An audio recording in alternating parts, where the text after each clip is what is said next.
ওয়ালাইকুম ভাই, কেমন আছেন? বাইজিৎ ভাই, আসসালামু আলাইকুম। ওয়ালাইকুম আসসালাম। আমি এই গোটার জাত সম্পর্কে জানতে চাই।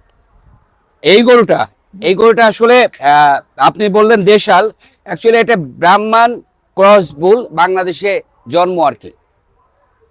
শাহিওয়ালের পেট থেকে হয়েছে এটা। এটা ভালো গরু, জাতটা খুব সুন্দর। এখানে কিন্তু খুব সুন্দর একটা ঝুল আছে, ব্রাহ্মণের বৈশিষ্ট্য আছে কিছু। এটার ভিতর কত পার্সেন্ট ব্রাহ্মণ পাইছে? এটা 50% প্লাস। 50% প্লাস হয়েছে। জি জি। কিন্তু 50% মানে আরেকটু হাইট হওয়ার কথা ছিল না? না না, 50%-এ এই হাইটটা নাই। 75% গেলে ওইগুলো বড় নাই। আসলে যেহেতু বাংলাদেশে এরকম সুন্দর গরু কিন্তু পাওয়া যায় না। না ঠিক আছে, দেখুন আপনি এই যে গোটা হাতটা বুলোচ্ছেন একদম, কি মানে পিঠটা কি না, ঘোড়ার মতো, তাই আর না? চোখটা দেখেন শক্ত মজবুত আর কি। আর এটা তো আসলে গৃহস্থদের পালা গরু ভালো হয়। গৃহস্থ। গৃহস্থদের পালা গরু ভালো হয়। যারা একটা দুটো গরু পালে তাদের গরুগুলো অনেক সুন্দর হয়, প্রফেশনাল না আর কি। প্রফেশনাল। এটা হলো মাছ হলো গির, তার ভিতরে দেওয়া হয়েছে ব্রাহ্মণ, ব্রাহ্মণ। তাই না? এটা শাহিওয়ালও নাই। না, আরেকটা করে আছে জিনিস আছে, দেখুন যে এই যে লেঞ্জাটা, লেজা দেখছেন? মোটা অনেক। গির এবং ব্রাহ্মণের যে লেজ। জি, নেক্সট। এইগুলা হলো আপনার দেশাল গরু, শাহিওয়াল। জি। এইগুলা হলো রেড শাহিওয়াল। হ্যাঁ, খুব ভালো বডির গরু এবং প্রচন্ড ওয়েট আছে এই গরুগুলা। মানে প্রচন্ড weight নিতে পারে, তাই না? হ্যাঁ, ওয়েট নিতে পারবে আচ্ছা, এখনো। আমরা আপনার কাছে জানতে চাই যে কেউ বলে যে আমাদের গরুতে চর্বি নাই বা চর্বি হবে না, এইটা আপনি কিভাবে বলে দেন বলেন তো?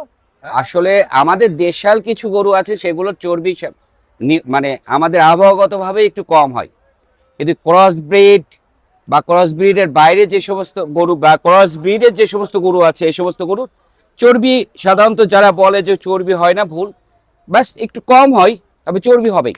মানে কোন ধরনের গরুতে চর্বি কম হয়? আমাদের দেশাল যে সমস্ত একদম ছোট্ট সুন্দর গরু আছে সেগুলোর একটু চর্বি কম হয়। তো আমরা যদি এই ধরনের গরুগুলো, ধরুন আমাদের যখন খামারিরা বলে যে আপনি গ্যারান্টি যে আমার গরুতে কোনো চর্বি নাই। না, এটা আসলে আপনারা ঘাস খয়ে বা আমাদের দেশি খাবার খাওয়াইলে যে সমস্ত গরু হয়, আর পাশাপাশি আমাদের গরুগুলোর চর্বি তো হবেই। চর্বি নাই এ ধরনের গ্যারান্টি আসলে কে দিতে পারে আমার জানা নাই। যে এই পিছনে গরুটা যদি দাম যদি জানতে চাই কেমন দাম? এটা 650। আমি অ্যাকচুয়ালি গরুগুলা বিক্রি করবো নর্মালি ফিক্সড প্রাইস টাইপের। জি জি জি। একদম অনেস্টলি বলি, আমার এখানে প্রত্যেকটা গরু আছে 600 প্লাস, 650 কেজি। আমার বেচার টার্গেট আছে প্রত্যেকটা গরু 3.5 লাখের নিচে বেচবো না। উপরে হলে ভালো, 3.5 লাখ হলেই ছেড়ে দিব। তাহলে আমি যদি এই গির ব্রাহ্মা ক্রস, না, এটার একটু দাম বেশি, একটু দাম কেমন দাম বেশি। হবে? এটা 4.5 লাখ পড়বে। 4.5 লাখ? 4.5 লাখ হলে আমরা ছেড়ে দিব। মানে আচ্ছা। আপনাকে ছাড়ার কথাটা বললাম। জি, মাশাআল্লাহ। মানে দাম বেশি বলে আসলে হয় না। ওই 30 লাখ, 50 লাখ, 60 লাখ এগুলো ফালতু কথা, এগুলো বলা উচিত না। এবারে 3 নাম্বারটা। 3 নাম্বারটা হলো আপনার শাহিওয়াল ক্রস। ভালো, এটা খুব হাই গ্রেডের গরু এবং এটা 720 কেজি বডি ওয়েট আছে। 700? 20 কেজি বডি ওয়েট আছে। এটার মূল্য কেমন আসবে যদি আমি গড়ে বলছি 3.5 লাখই বেচবো। না, না শুধু গড়ে, কিন্তু এটা তো আসলে গড়ে পড়বে না, মানে ইন্ডিভিজুয়াল যদি জিজ্ঞেস করি। ইন্ডিভিজুয়ালি এটা হয়তো বা 360-70 পড়বে।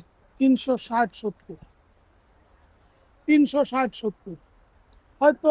আমি আমার কাছে আসলে মানুষ কম দামে রিজনেবল রেটে ভালো গরু পাবে। ভালো। এবং মূলত আমরা পার্টির সাথে দাম ওইভাবে করি না।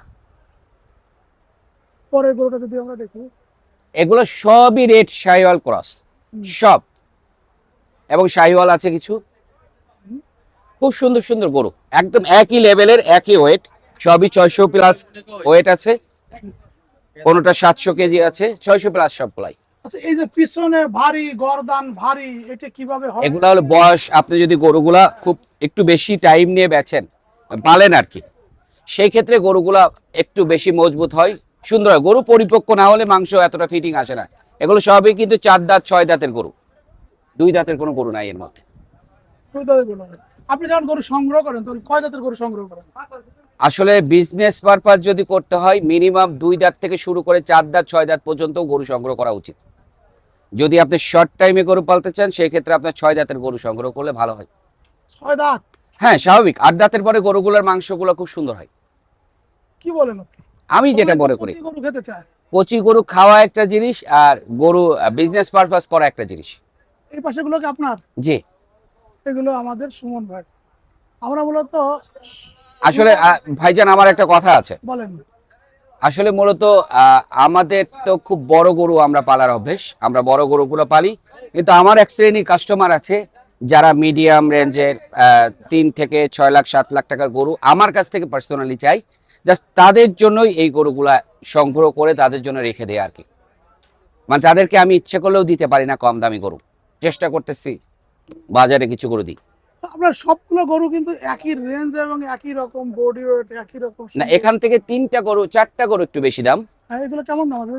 এখান থেকে 4টা গরু আপনার 4 লাখের উপরে পড়বে। 4 লাখের উপরে পড়বে। জি। জি। আর এরপরে এগুলো এগুলো সবই আপনার 350, 360, 380 এরকম। কতগুলো গরু নিয়ে আসছেন? 120টা। 120টা।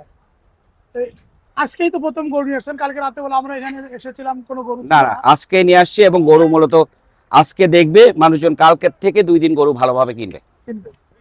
এই বাজারে আসলে 2 দিনই গরু বিক্রি হয়। 2 দিন বিক্রি, এর বেশি বিক্রি হয় না। না, তারপরে এলোমেলো হয়ে যাবে বাজার। মানে সোম আর মঙ্গল 2 দিন বিক্রি হয়। হ্যাঁ, 2 দিনই গরু বিক্রি হবে, কালকে পরশু, কালকে পরশু। আর এবং আজকে শেষ হয়ে যাবে। এবং যারা হতাশ হচ্ছে তারা বড় গরু নিয়ে একটু হতাশ হইতে পারে, বাট কারণ কাস্টমাররাও এ যাবৎকালে গাবতলী বাজারে বড় গরু শেষে একটু সস্তায় পাইছে, তো সেই সুযোগটা কাস্টমার তো নেওয়ার চেষ্টা করবেই। না সুমন ভাই, আমি মূলত আপনার এখানে যে গরুগুলো দেখছি, আপনি যে দামটা বলছেন, আমাদের খামারে যে গরুগুলো আসলে লাইভ ওয়েটে বিক্রি করে, আপনার দামটা কিন্তু আমি সেখানে পার্থক্য পাচ্ছি না। না, অ্যাকচুয়ালি আপনার কাছে মানে আসলে আমি কিন্তু হাটে গরু এই বছর আমি প্রথম গরু তুললাম আমার কাস্টমার বেজটাকে ঠিক রাখার জন্য। আমি আসলে ছোট গরু দেওয়ার সাধ্য আমার পর্যন্ত হয়নি, কম দামি গরু। তো কিছু কাস্টমার আছে যাদেরকে একটু সহযোগিতা করি, এটা জাস্ট আমার একটা শখ। প্রফিট আমার কাছে মূল বিষয়, এখানে নেই। লস খাবো না, তবে প্রফিট করে বাড়াই যাবো এটাও করবো না। যেহেতু আনছেন হাটে, এখানে একটা ডুগা ভাড়া, তারপর ওগুলো মিলে কস্টিংটা যোগ করে আমি গরুগুলোকে কস্টিং করছি। তাই না? আমার কাছে তো মনে হয় যে এই গরুগুলো আপনি খামারে বেচলে আরো লাভ হতো। আসলে খামারে বেচছি, খামারে যে বেচিনি তা না, খামারে বেচছি এবং আমরা প্রফিটও পাইছি। আসলে এখানে হলো এক শ্রেণীর পার্টি আছে যারা কিছু গরু চায় আর কি, এই সমস্ত মূল্যে বেশি লাভ করে দিতে চাচ্ছি না। স্বাভাবিকভাবে আমি এটাকে, ব্যবসা তো কিছু আছেই, সেবাটা মূল বিষয় আর কি। সেবাটা মূল বিষয়।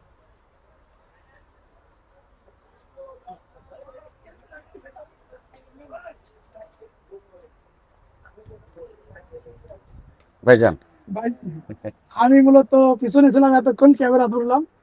আর সুমন ভাই আসলে আমার কিন্তু খুব প্রিয় মানুষ। আপনারা দেখেন ফেসবুকে তার সুন্দর একটা পেজ আছে, তার নাম হলো সুমনস ক্যাটেল। সুমনস ক্যাটেল। আমি কিন্তু ওই পেজে বসে বসে দেখি, এবং আমি শুধু একটা কথা বলবো সুমন ভাই সম্পর্কে, বাংলাদেশে যারা গরুর জাত চেনে, যে কোন গরুর সাথে কোন গরু ক্লাস, কোন গরুটা ভালো, এরকম যদি আমরা টপ 10 যদি বাংলাদেশের 10 জন ধরি, নাম লিস্ট করি, তার ভিতরে কিন্তু আমাদের সুমন ভাইয়ের একটা নাম পাওয়া যাবে। একটা কথা বলি, বাংলাদেশে যে উন্নত জাত, উন্নত ব্রিড, এবং আমাদের যে বাংলাদেশের বড় বড় খামারগুলো আছে, যেসব যারা উন্নত ব্রিড উন্নয়নে কাজ করছে, সবার গুরু কিন্তু আমাদের এই সুমন ভাই। কি বলেন ভাই, আপনিও তো বাংলাদেশের জন্য কিন্তু অনেক কাজ করছেন। আপনি বিভিন্ন যে সমস্ত প্রতিষ্ঠানের প্রতিবেদন এবং শিক্ষামূলক বিষয়গুলো দেখেন, আমি কিন্তু আপনার পেজ ফলো করি এবং দেখি।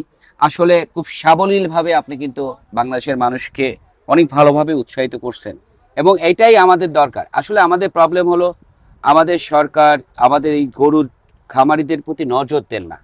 কোন স্বার্থে দেন না, কি কারণে দেন না, সেটা আমার মেমোরিতে কাজ করে না। যেহেতু 45-47 বছর আপনার বয়স হয়ে গেছে, 30 বছর ধরে গরু নিয়ে কাজ করি, তো আসলে আমাদের কিন্তু অনেক বড় ফিউচার আছে গরু নিয়ে। আমাদের সরকার জাস্ট আমাদেরকে একটু নজর দিবে, টাকা পয়সা দরকার নেই, কিছু স্যাক্রিফাইস যদি করে, কিছু অনুমতি যদি দেয়, তাহলে আমাদের যে উদ্যোক্তা বাংলাদেশে আছে, আমি মনে করি না যে বাংলাদেশের কোনো গরু বাইরের থেকে কোনো মাংস এবং গরু ইম্পোর্ট করার দরকার আছে। আমরা নিজেরাই কিন্তু অনেক যোগ্য। আসলে আমাদের যোগ্যতাকে আমাদের দেশের যে সমস্ত প্রশাসনিক বিষয় আছে তারা আমাদেরকে হেল্প করে না, টাকা দিয়ে হেল্পের কথা বলতেছে না।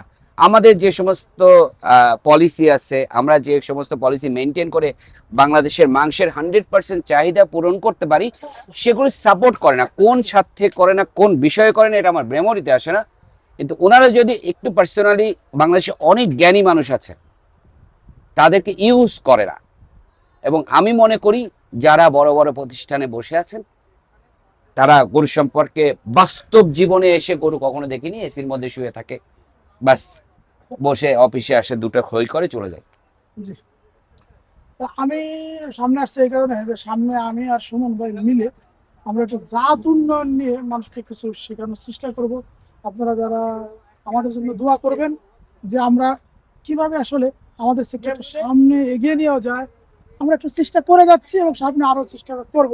ঈদের পরে হয়তো আমরা এই ধরনের যৌথভাবে আমরা কিছু কাজ করব। আমরা সেরকম ভাবে গতকাল রাতে বেলা আমরা আলোচনা করেছি।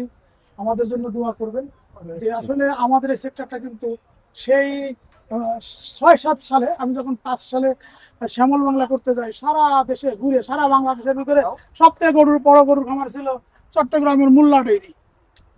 আর এখন সেই মোল্লা ডেইরিতেই রয়েছে।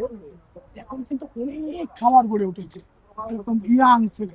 আমি যদি নাম বলি যে সাদেক আকবর, ইমরান ভাই, আলমদিনার ড্যানি ভাই, সানিন ভাই, আমাদের সুমন ভাই, হাসান ভাই, এইভাবে কিন্তু যদি বলি যেরকম 20 থেকে প্রায় 50 জন ইয়াং এন্টারপ্রেনার এই সেক্টরে কাজ করছে।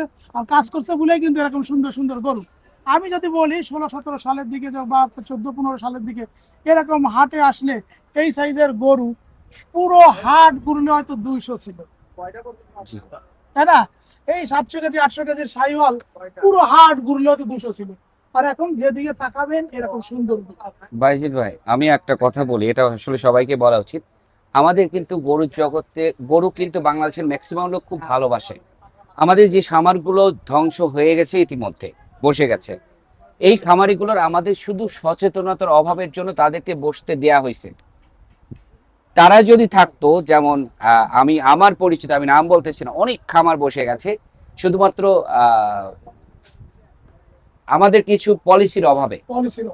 তো এই খামারগুলো যদি না বসতো, তাহলে আমাদের ইয়াং জেনারেশন যে প্রতি গরুর প্রতি সফট কর্নার আছে এবং গরু পালে, বিশ্বাস করেন ভাই, বাংলাদেশে গরু যে ভবিষ্যৎ আছে, এটা আমরা সম্পূর্ণ স্বয়ংসম্পূর্ণ করতে আসলেই পারি। থ্যাংক ইউ বাইজিৎ ভাই। প্রতিবেদন বড় বানানো না, তাই অনেক বড় হয়ে গেছে, 15 Thank you. মিনিট হয়ে গেছে মনে হয়। সবাই ভালো থাকুন, আমার জন্য দোয়া করবেন। আমরা দুজন ভাই হার্টের রোগী, আল্লাহর কাছে দোয়া করি। আমার ওপেনার সার্জারি করা যদি হয়। ঠিক আছে, আমি দেশের জনগণের জন্য কিছু করতে চাই। আল্লাহ আমাদের এই আশা পূরণ করুন। জি, দোয়া করবেন। আসসালামু আলাইকুম ভাই, থ্যাংক ইউ।